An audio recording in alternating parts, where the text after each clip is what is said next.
Oh no!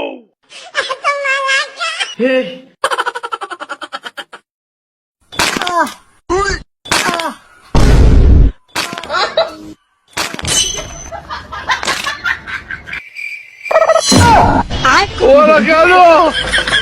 मारो मुझे मारो বন্ধু 9 জিলহজ মানে কোরবানির আগের দিন ওই একটা রোজা আল্লাহর নবী সাল্লাল্লাহু আলাইহি ওয়াসাল্লাম, আমি বলছি এটার আলাদা ফজিলত আছে।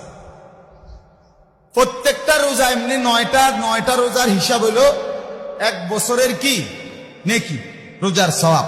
কিন্তু শুধু 9 তারিখের রোজা যেটা আরাফার রোজা, আল্লাহর নবী সাল্লাল্লাহু আলাইহি ওয়াসাল্লাম বলেন, একেবারে মুসলিম শরীফের হাদিস, নবীজি বলেন, সিয়ামু ইয়াউমি আরাফা আহতাসিবু আলাল্লাহ আন ইউকাফিরা আস-সানাতা আল্লাতী ক্বাবলাহু ওয়াস-সানাতা আল্লাতী বা'দাহু।